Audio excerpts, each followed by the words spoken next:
Greetings, everyone, and welcome back to the TFT Perspective. Viewers, India and Bangladesh are again in the periscope. Just yesterday, during night, a lot of Hindu hooligans basically attacked the Assistant High Commissioner's office in Tripura, the capital of Tripura, which is Agartala. And previously, what we had witnessed is right after the fall of the Hasina regime, India has been locked in inside Bangladesh, trying to recover as much as prestige it can. And we previously also discussed in a podcast concerning what was the role of India right during the Sheikh Hasina's regime, how effective was research and analysis wing, and how intertwined Bangladesh and India's economy was. It was mostly to do with the puppet state status. Other than that, without India's help or without such economic structure inside Bangladesh, which is still embedded so much that a lot of people are calling that they should boycott Indian products as well. We are going to look into that as well. Other than that, just around 2 weeks ago, there were huge protests held inside Bangladesh concerning the dubious involvement of Indians in making a false narrative of so-called, Hindu minorities being targeted by the new regime inside Bangladesh. And this came in the forefront when the iskcon leaders were arrested.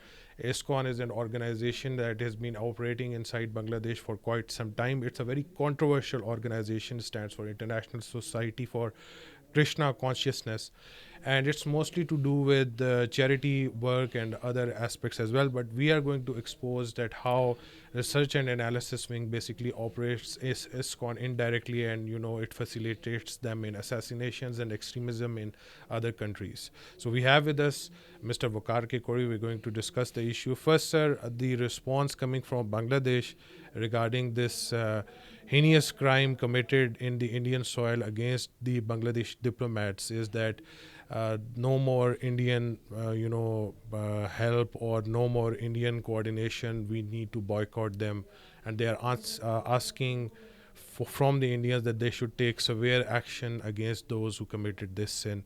How do you see the relations folding up in coming future? I think India had a strategic setback in Bangladesh, at least from their own point of view. I think we did discuss when Sheikh Hasina was thrown out by a popular protest and almost like a revolution like situation.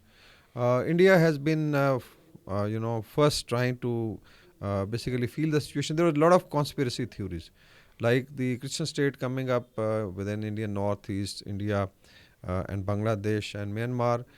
Then there was a huge conspiracy by China, India, and ISI of Pakistan to destabilize Sheikh Hasina's government, so that Indian basically larger role. Basically, as you mentioned, in Sheikh Hasina's time, or even I think Awami League's overall time, India had become a pliant state of, Bangladesh had become a pliant state of India. Hmm. And there was a lot of resentment.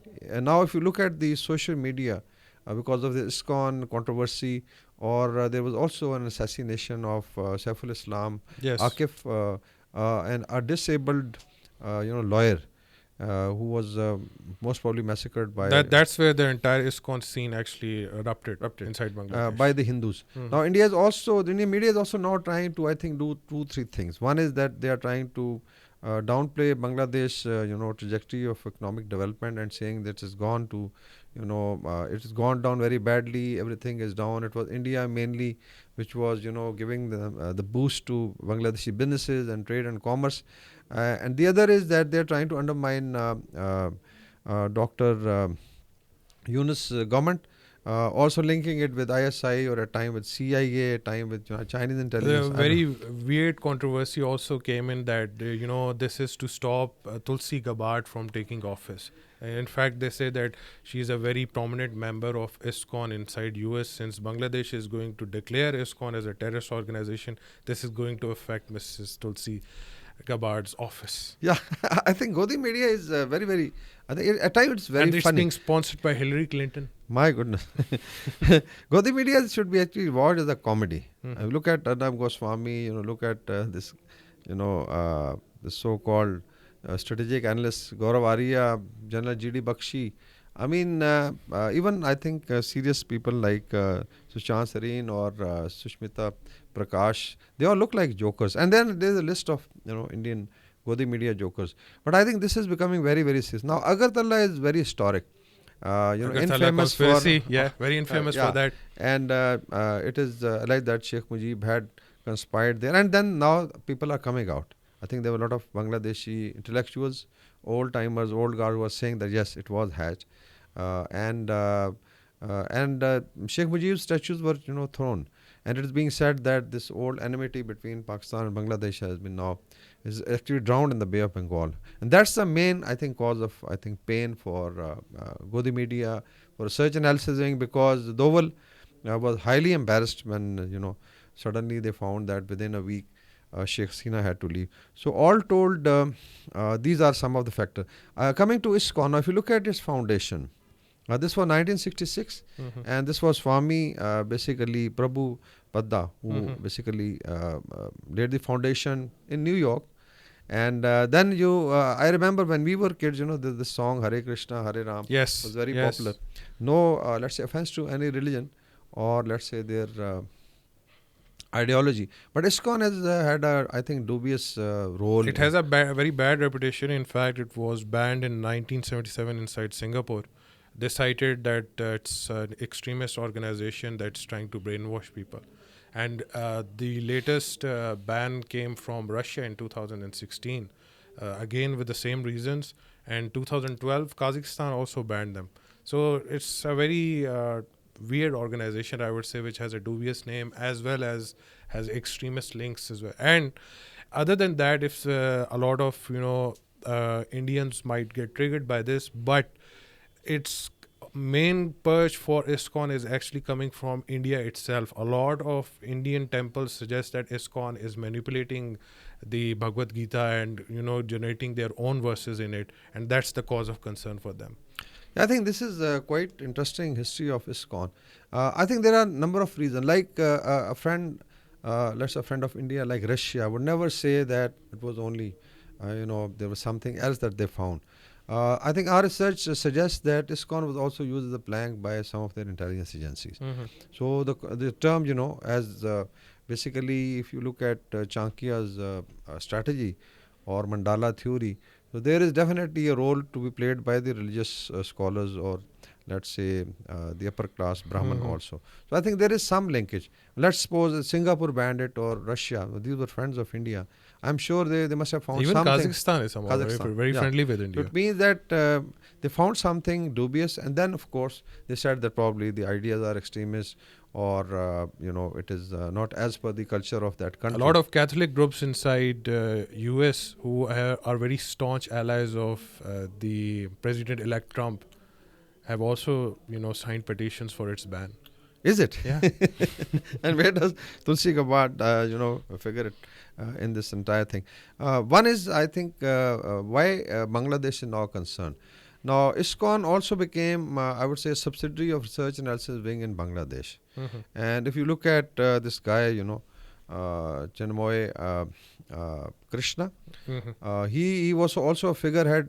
And there are also now alleged, let's say, crimes committed by ISKCON in Sheikh Hasina's time, because there was targeted assassinations. Yeah. And Research Analysis Wing has a very, I would say, dubious kind of methodology that they could use, Bollywood, they could use religious figures or religious organization, institutions, and I think this is what Bangladeshis have found, especially after I think assassination of Saiful Islam Alif, who was a disabled lawyer. The street protests, if you've seen, and also response by some of those student leaders who are now let's say one Hindu of the mainstays student leaders, I would say, they were protesting against ISKCON and India's involvement inside Bangladesh. They came on the streets of Dhaka. Yeah. And the Godi media was reporting that Mughals also had a lot of supporters like this. I think today there's also news that in Uttar Pradesh finally the court has allowed the survey of one of the controversial mosques. Controversy created about the mosque, so I think we are now going to see another Ayodhya coming up. Now coming back to Agartala, as we mentioned that it was that city where the conspiracy against United Pakistan took place. Although the history is being reversed by the Bangladeshi now. And we have also seen, Atif Aslam Yeah, Uh, 29th November is famous concert inside Dhaka. Very well received. A lot of, I would say, 50 to 60,000 people showed up at the famous Soldier Stadium inside Dhaka, yes, which has its own significance yeah, own again. significance, and I think they were resonating in Urdu also. This is very, Mhm. I think, encouraging. I remember, There was another controversy surrounding that right after the concert there was a perpetrated video being depicted on Twitter by Bhakts suggesting that extremist Muslim groups were vandalizing after the concert, trying to stop it, but it seemed to be from another place and it was separate. A lot of Bengalis came up that this didn't even take place in Dhaka. So where are you coming with these accusations? no, just like I think in Pakistan, whenever there's a protest, these I would say Godi media idiots, they would sit on the screens and they were just waiting. This it's going to implode. Same, I think they are trying to do with Bangladesh, and I think there were some fake videos. There's a fake news Yeah, buster. it was coming from. This happened very recently. Z News reported that the Bengalis were violating the sanctity of a temple dedicated to, I would say, one of their goddesses in Hinduism, and that video is actually from West Bengal inside India, and that seems to be a tradition to remove the head of Kali, one of their goddesses, and to replace it with another. So the Indian media was suggesting that this was being done inside Bangladesh. And I think Zubair, or I think Yes, Zubair, Mohammad Zubair Zubair is actually. a Yeah. myth buster, and he's I think now also being charged for sedition and conspiracy against Indian state and all that. So all told, I think this is a sad state of affairs. But the good thing is that now Bangladeshis are realizing that what has happened to them in last 50 years. Although we had good leadership like Begum Khalda Zia, then we had General Hussain Mahmud Ershad, Mhm. including even the military rule by, let's say, General Moinu, etc. But during Awami League time, I think there was special effort made to, including, the Golden Jubilee that passed, I think, 2 years back, that basically Pakistan Bangladesh relations remained, primary target for India and Awami League. And now, since they are out, so there's a India considers to be a setback or a vacuum for India, and research and else is doing. And the way I think Bangladesh government is moving, I don't think so. India will have any leverage left in future. There's also issue related to Indian Northeast that we have discussed. It is also there's some linkage. Now probably there'll be more freedom of action for the people who are fighting in the Northeast, and probably India will have more trouble because of Bangladesh. Yeah, other than that, don't you think that this is being done on purpose by India? We all know fake news being generated by India to downplay the new Bangladeshi regime. This strange excuse coming up for targeting Hindu minorities inside Bangladesh, citing Hindu phobia. This was primarily linked to Mr. President-elect's appointment in late February, but after Donald Trump's statement concerning BRICS nation, the sudden shift from India in that domain as well. Now they are suggesting that no, they're being Tulsi Gabbard is now being targeted by the Bengalis. No, this is something else. So if the U.S. government or the coming U.S. government takes a strong action against the BRICS, but says otherwise when it comes to Bangladesh, because the primary concern with India was that Joe Biden's administration basically removed Sheikh Hasina. That was the major issue, that the Americans are involved. So if the Americans are involved, if the coming president of America is suggesting that we are not going to let you have economic independence in the form of a new currency being shaped up by the BRICS, it was a very strong statement from Donald Trump. But now they're suggesting, no, your own cabinet is being targeted by the Bengalis. We don't have anything to do with this. Yeah, I think it's quite. I would say it again. I would say it's drawn out of one inferiority complex. Unfortunately, look at their size, demographic size, centrality in South Asia, economic size, and India has always remained worried or scared. Something happening in Sri Lanka, something happening in, even they are worried about Bhutan. That there Mhm. is Chinese aggression. Probably in case China and Bhutan can settle their issues, they're going to be a problem for India. Bangladesh, a smaller country, Pakistan, China definitely are the one only who can basically look at India eyeball to eyeball and confront them. But they are being even Maldives. You remember that they were so much concerned that there is some pro-Islamic government in Maldives. So all told, and if you look at inside India, I don't know, because now Bangladeshis are also realizing that India has a habit of turning this narrative against neighbors. But what is happening to Muslim, Dalits, and Christian? We have discussed it at length. Even the Adivasis in the northeast. It's, I think, reprehensible and heinous, and really I would say that RSS run government has become basically a neo-Nazi let's say government. Hindutva agenda, we know 2025 they want to establish. Fortunately BJP couldn't get that majority that they could implement it, but I think Muslims in India and other minorities are facing a tough time, and all I think countries in the SAARC region or South Asia surrounding India should raise their voice. And I would rather appeal to our Pakistani social media activists to help their Bangladeshi. There are a lot of calls coming on Facebook and Twitter to Pakistani friends that now they should come and fight this war on social media. So we are playing our part to expose India and help Bangladesh come up with the truth. And I'm sure Pakistan-Bangladesh relationship, cultural, business, trade and commerce, and on security will definitely grow. And what do you think about the overall threat generated by research and analysis wing in their eastern side, basically? That don't you consider this as a pretext for an invasion? We saw this repeated fake propaganda concerning Hindus inside East Pakistan during 1970 and 1971 as well. This was the primary concern of the Indians at that time as well. And if this comes to be a pretext for a military operation against Bangladesh by India, is there a possibility of that, or are they looking for something else? I think we look at the concept of Banga Bhumi. We discussed it, and I'm sure we'll show this map also. That India had a desire that they should carve a state either in the north western part of Bangladesh or in the southwest. And it should be basically for the Hindus. And they basically coined, this was just after Bangladesh got liberated, this came up in 70s. And they have also tried to incite violence in Chittagong Hill Tract with the Chakma tribe, which I think they have not. The other is so it means the idea is there. And Bangladeshis are now very, very, let's say, aware about it, concerned about it. The other is the military, let's say, capacity. Now, if you go into, distribution of forces, bulk of Indian forces are meant for Pakistan, so they are deployed. Now, China has engaged, I think, I would say, a major portion of their, especially infantry, artillery, along the line of actual control. So, there's a shortage of, I would say, especially mountain infantry and artillery.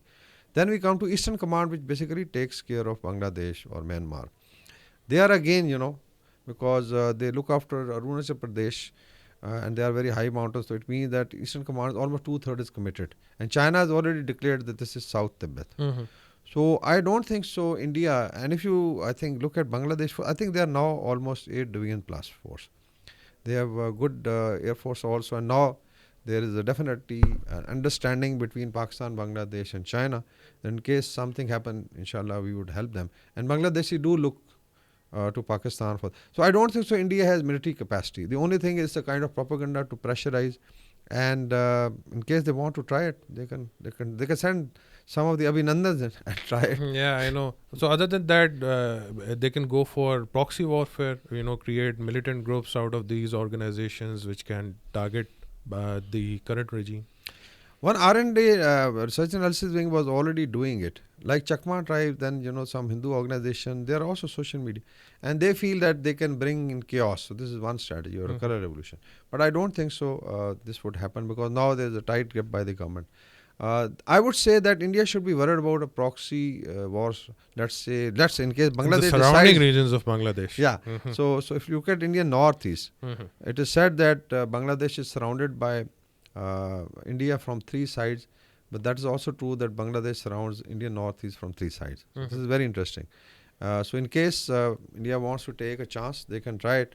And in case Bangladesh starts proxy war, northeast will just, I think, get imploded. So maybe, but I'm sure with the military cooperation between Pakistan and Bangladesh, there could be intelligence sharing of what is happening. Main thing is that we should be doing it on social media, and we basically say good wishes for our Bengali brothers and sisters. আমি তোমাকে ভালোবাসি, Mhm. and let's see what happens. Yeah. So let's see what happens. That's it for today, folks. Please do leave a like and subscribe our channel. Thank you so much for watching us. Bye bye.